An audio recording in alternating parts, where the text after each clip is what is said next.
Hello, beautiful souls. Welcome to the channel. I wanted to start off this reading video in a bit of an unconventional way because I felt a message coming through really strongly earlier today prior to doing this recording. So I actually wrote that message in my phone notes and I want to go ahead and share it now with you here. And the message is: hold space for a love that makes you feel soft, a love that illuminates your strength, not your weakness, a love that makes you want to open, not close, a love that feels warm and safe and easy. In 2025, we're no longer closing our hearts because someone doesn't know how to properly reciprocate our love. Stay close to the things that open your heart. Now, technically, these were 3 separate messages that came through, but I thought that I would just combine them all into this kind of download to set the tone for today's reading video. Because I feel that for many who are listening here, there's almost this struggle between light and darkness, between shadow and consciousness, between closed-heartedness and open-heartedness. And we see this play out on the world stage, but it's something that we also experience within ourselves individually.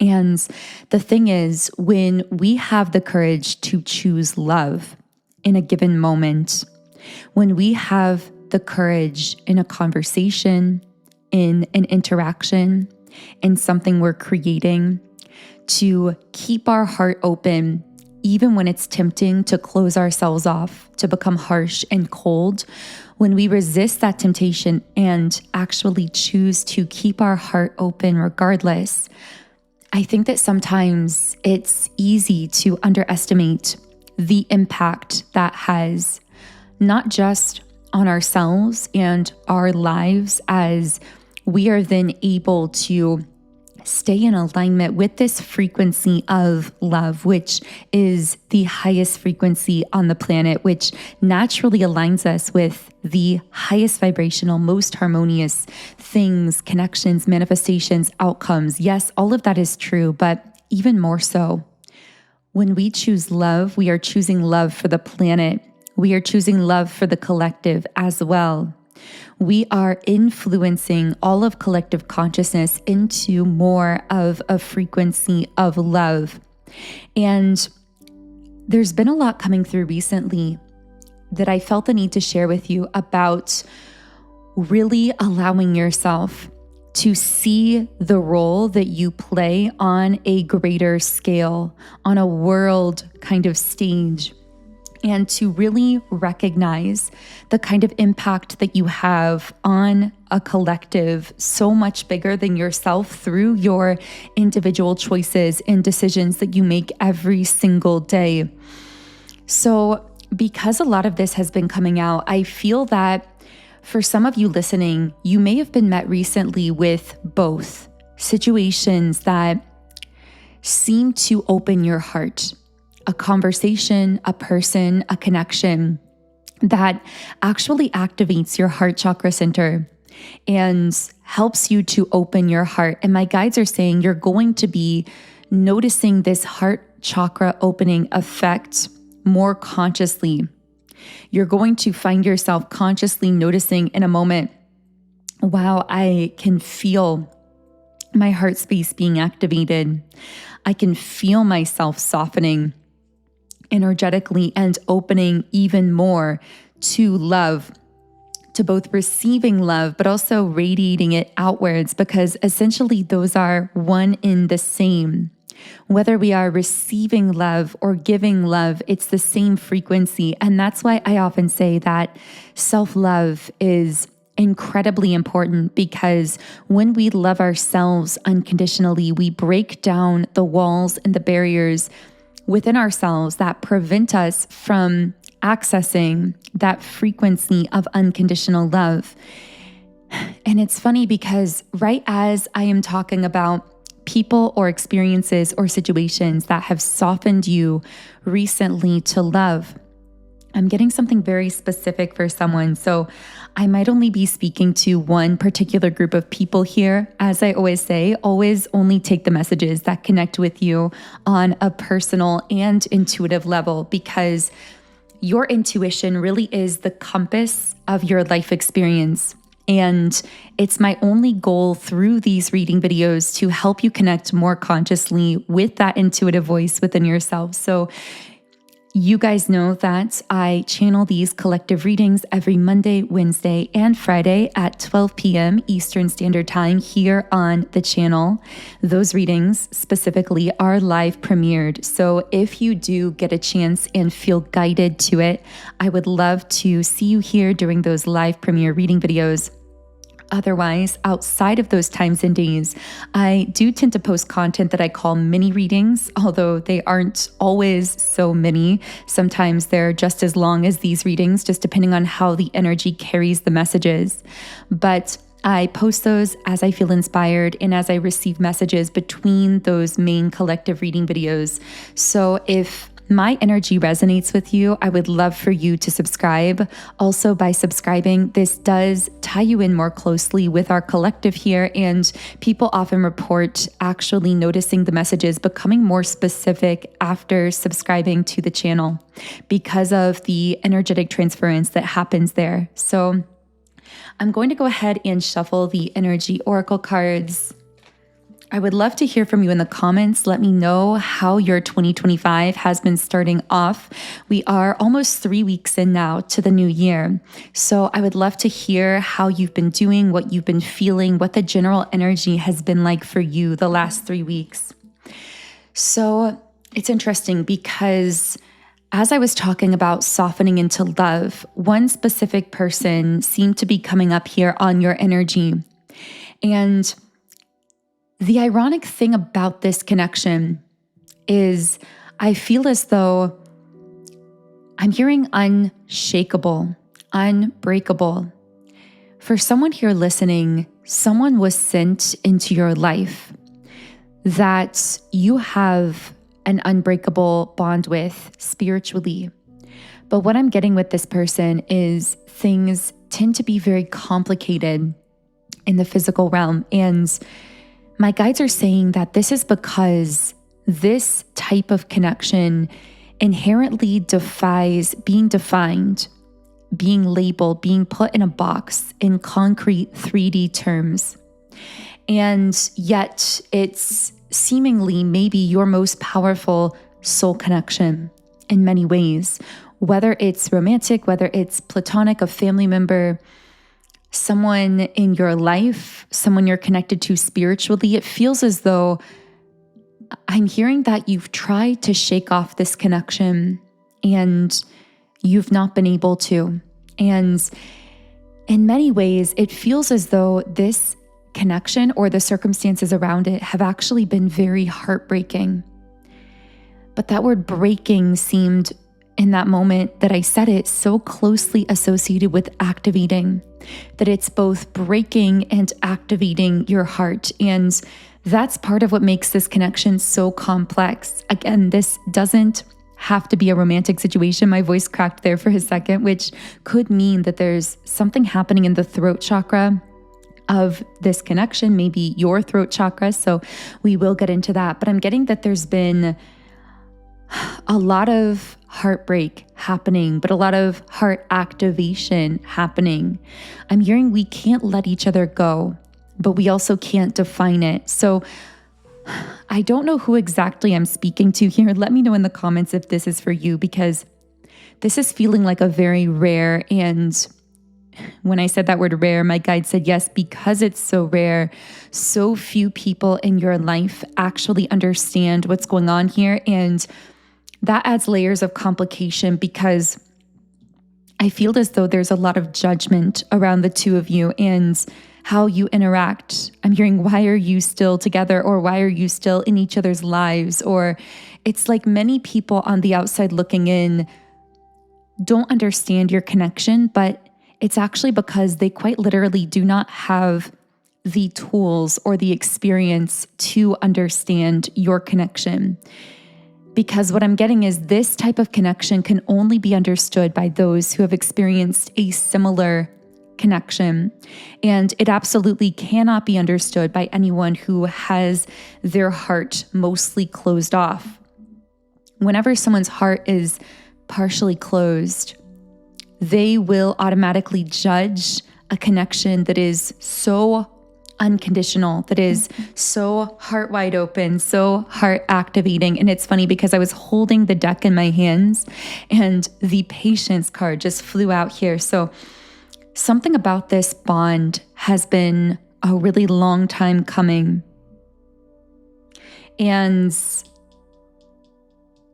there's a double meaning from this card. Yes, it seems to indicate something taking a long time to build up a kind of momentum or to come together.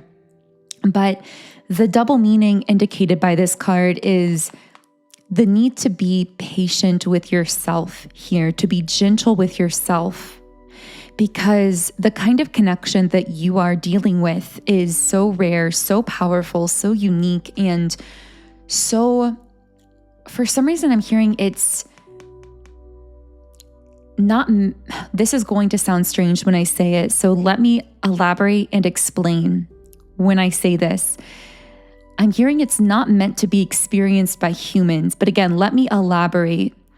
So humans typically would not experience this kind of connection in a lifetime physically on planet Earth because they're already dealing with so much physically with their daily lives, with trying to connect with the people physically around them, with all of the 3D aspects of their life maintenance, that typically a human would not experience this kind of soul connection in a conscious way.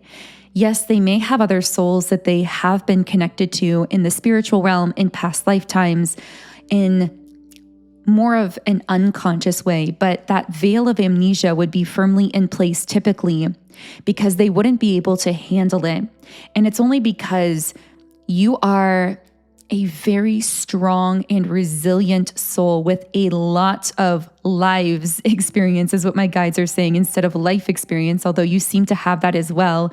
You have lives experience, meaning many past lives that you've lived that have given you this level of expertise, this level of experience spiritually to be able to handle or to manage being physical and dealing with all of the heavy aspects, the density that goes along with a physical human experience, and being spiritual. Of course, everyone is physical and spiritual, but it's almost like the best way I can describe it is you're almost dominantly in the spiritual realm at this other level. Yes, of course, you're always physical, but this is such a quantum message coming through here. I feel like this actually even applies outside of this particular relationship because you seem to be someone who spends a lot of time in the 5D. Yes, you are always physical here in this lifetime, present, but you may be someone who, for example, going through school, people may have said you were always daydreaming or always had your head in the clouds or struggled to fully focus or pay attention on what was happening around you. I'm hearing ADHD, so maybe even for some of you, you've been diagnosed with particular things around attention and being able to focus in a traditional sense. But I'm hearing it's not that you're not able to focus, although you may have judged yourself this way in the past. It's that you have this powerful, rare ability to focus differently than the average person. And because that doesn't fit into a standard societal mold, people tend to label you. Now, of course, I am not a medical doctor or health professional or mental health professional, so I always recommend seeing a health professional with any concerns you may have mentally, emotionally, physically. But what I'm really getting here is you've been greatly misunderstood by a society that you came to transform. And that's the way that it's meant to be. You felt deeply misunderstood because you came to this earth as someone who would be so defiant of fitting into a box that eventually people would have to come to accept you as you really are, as this beautiful, rare, unique spiritual being that you are.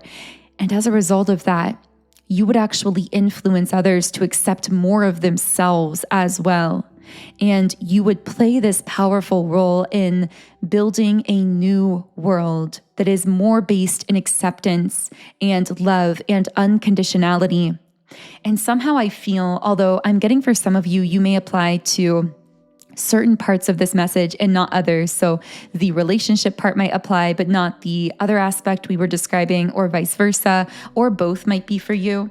But in any case, I'm getting that for many of you, this connection, this relationship we've been describing actually connects with this idea of not fitting into a mold, of almost showing society a new way of being, a new way of connecting, of relating, of loving. But again, this wasn't really made for humans as they've been in a less evolved state. It's meant for humans as they are becoming, this model of relationship that you are beginning to teach to others through being in a connection that completely defies being understood or described in human terms, actually is what is paving the way for a new model of relating and connecting. And I said it's not meant for humans, but I meant humans now. Now it's kind of evolving in the reading that it's not meant for humans as they have been. You're ahead of your time. We're evolving to the point where this new model of relating that you are coming into is going to be better accepted and understood and even utilized by many people that will receive benefit from you having paved the way in the way that you have. Now, I know that for many of you, this connection may not have been romantic ever. This could be anyone in your life that you're just experiencing this really strong bond with. You may have no physical interaction with this person. This is just someone that you have an extremely strong connection to, or another soul that you have a very strong connection to that you can't quite grasp consciously or explain, and that other people seem to judge or misunderstand.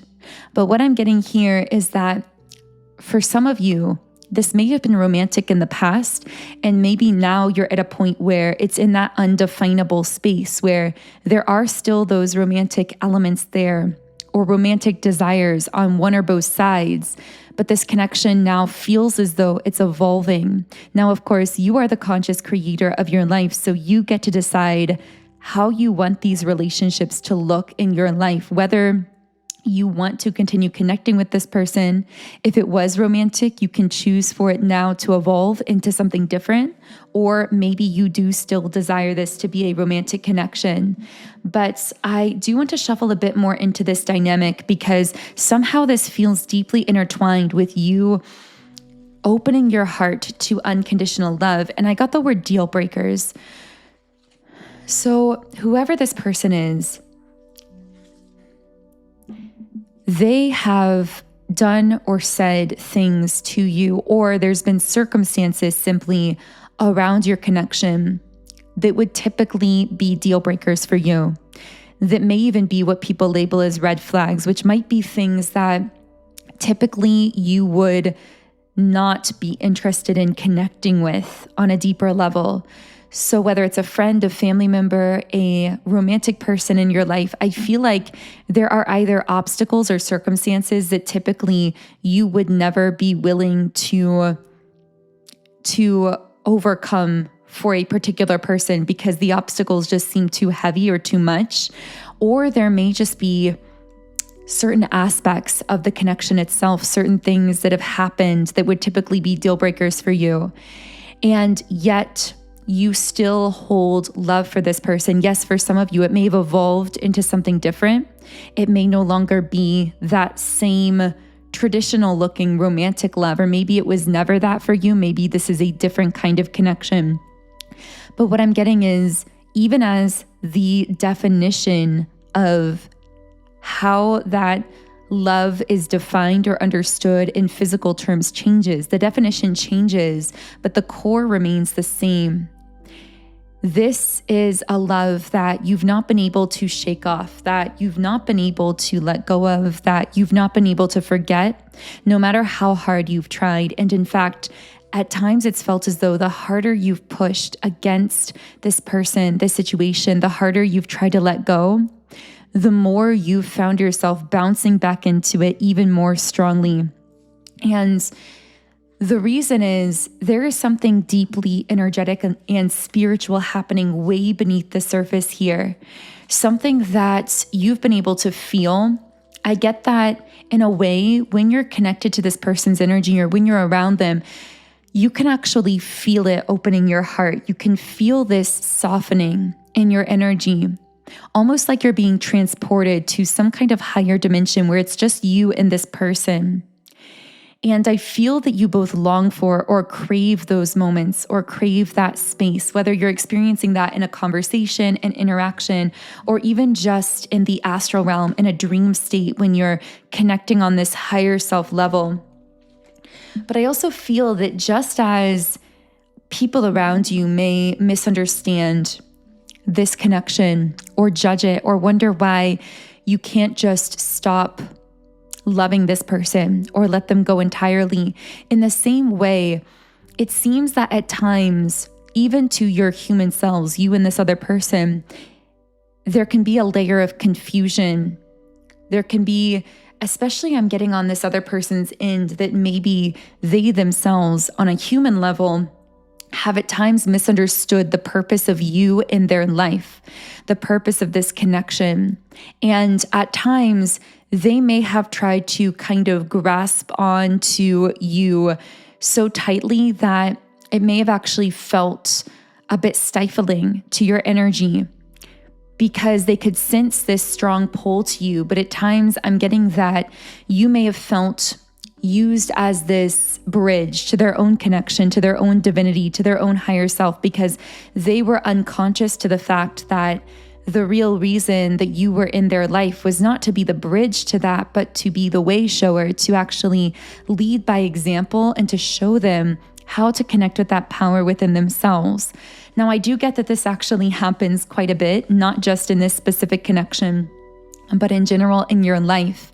I feel that you encounter many people who perceive this powerful effect of being around you, but they become addicted to your light, to your energy, and to this effect that you have on them without realizing that you are meant to be a bridge builder in a sense, not the bridge itself. You are meant to help them build the bridge within themselves to their own higher self, not to act as that bridge yourself. And when you do get thrust into the position of acting as the bridge for another, you end up feeling extremely depleted because you aren't being appreciated and valued for your true spiritual role. You are being, in a sense, used, even if it's unconscious, it may not be conscious, but used all the same for someone to connect with that energy almost sort of artificially in a way. With appreciation in the reverse position as well, I feel this is often how you end up in relationships where you feel undervalued or underappreciated. I'm hearing it's not because you give too much. It's because you are with a person who doesn't value what you are truly giving on a spiritual level because they're seeing it from a more limited three-dimensional perspective. Because many people take for granted what you are offering spiritually, vibrationally, energetically, how you mediate in the fifth dimension for others, just by being connected to them. And they only appreciate the physical components, the visible, tangible components of what you are doing for them. And this leaves you feeling unappreciated for your true gifts, for who you really are. Only when someone truly sees and appreciates the value of you in the higher realms, in the fifth dimension, in the invisible realms, will you then be able to have a connection with that person that truly feels balanced and reciprocated. Because what I'm getting very strongly is you do a lot of work in the energy, in the higher realms, in the fifth dimension that many people do not see, but they do sense the value from it. And you are entering into this era where you are meant to be really recognizing the worth of that energy work that you do behind the scenes, whether this is something that you have a conscious routine for, whether it's something you are doing unconsciously just by processing energy in a certain way through your physical or energy body as you sleep, as you rest, as you care for yourself.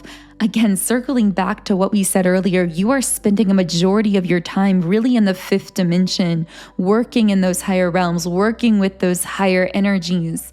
And this is the year, 2025 is the year of you really becoming confident in the value of that unseen work and surrounding yourself with people who assist you in feeling supported and grounded in the 3D so that you can launch even further, even deeper into that work. Because a powerful message is coming through that whenever you are connected strongly to a person who undervalues the work you do in the 5D and places more burden on you in the 3D as a result of that, what's going to happen is you are going to be preoccupying yourself more in the 3D, and therefore you are not going to be able to work as powerfully in the 5D, which is really your area of expertise. And this is going to leave you feeling undervalued and physically, for some reason I wanted to say depreciated, physically worn out, because it's like, I'm hearing it's like trying to get a plumber to do the electrical work. I know this isn't really the best comparison. Maybe construction or building a home is somehow significant to someone listening, but it's like taking someone who has a PhD in quantum physics and trying to force them to, let's say, work at a daycare or something, and they have this knowledge that they want to be working with and sharing, and neither role is higher or lower, is lesser or better. They all serve a purpose. They're all beautiful. It'd be the equivalent of taking as well the person that loves working with children at the daycare and sharing their energy in that beautiful way and putting them in a position to be studying and researching quantum physics as a PhD or whatever the case is. It goes both ways. People have these areas of expertise. It's, in a sense, one way of embodying or perceiving the masculine and feminine energy. The masculine tends to be more dominant in the 3D, has a more grounded presence, whereas the feminine has more expertise in the 5D, in the higher realms, in the spiritual realms.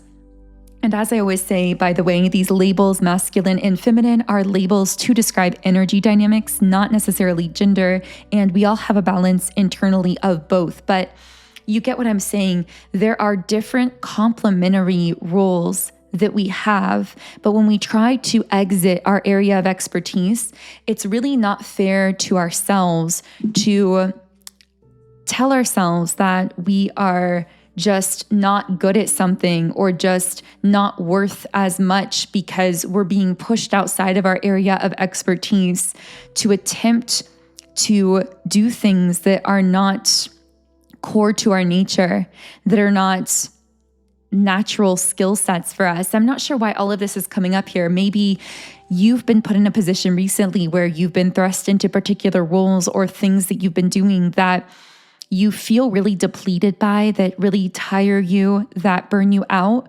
And maybe you've been hard on yourself. And if that's the case, I strongly feel the message wants to come through. It's not that you're not good at these things.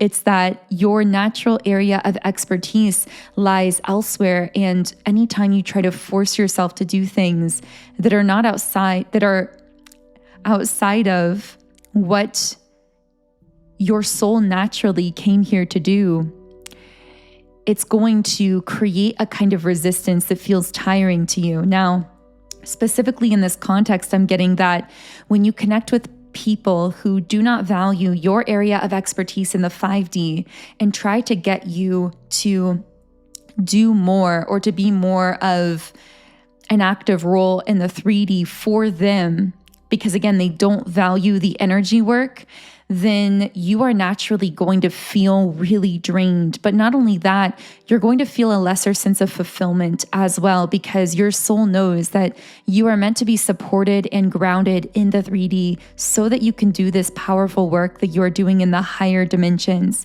working with these higher energies. And I know we're speaking kind of in vague terms here, but you will know how this applies or relates to you specifically.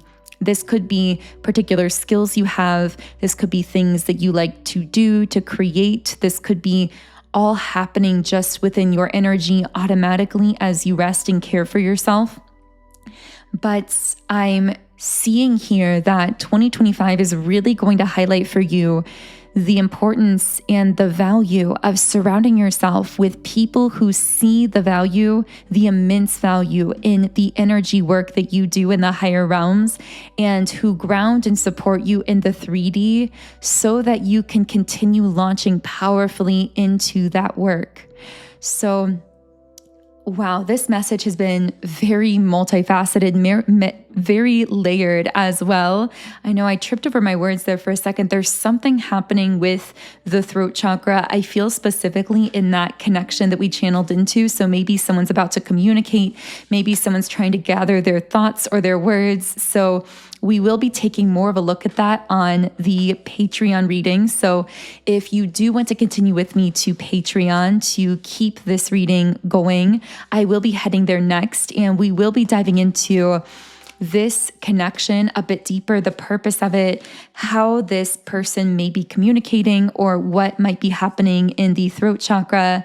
Also, I will be channeling through any other messages, details, or pieces of information that want to come through the reading based on those of you who do choose to join on Patreon. So if you do want to continue with me there, then the link to join on Patreon is in the pinned comment and description box underneath this video.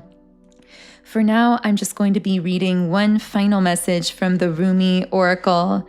And the Rumi card here is Hand of Fatima.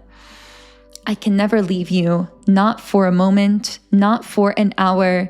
You are in everything I do. You are my everything. My drink is your sweetness. I move to your commands. I am a surrendered prey in your hands, and you are my consuming lion. Your soul and my soul are truly one soul. I swear to our one soul, I long for no one but you. In the garden of your grace, I am only a germinating sprout. The crown of my blooming is the desire to be in your arms, Rumi. And the guidebook also says, you are giving birth to so much more spirit than you have ever held before. During such times, a divine midwife can be helpful and supportive. This oracle brings you guidance that what is being born in your life right now, in your own consciousness as a seed, perhaps of a new way of being, a new idea, belief system, philosophy, or sense of self, is going to come to maturity under the loving protection of the Divine Mother. You are being asked to heed your intuition and instincts. So I'm going to go ahead and close the reading here. If my energy resonates with you, I would love for you to subscribe, join our beautiful community of like-minded, conscious, creative beings here on YouTube. I would love to hear from you in the comments if anything connected, and also, of course, just to hear how your 2025 has been going so far. If you do want to follow me on Instagram, you can do so by following @MagnetizeYourself. And of course, if you want to continue on with me to the Patreon reading, where I will be heading to next, the link to that is underneath the video in the pinned comment and description box.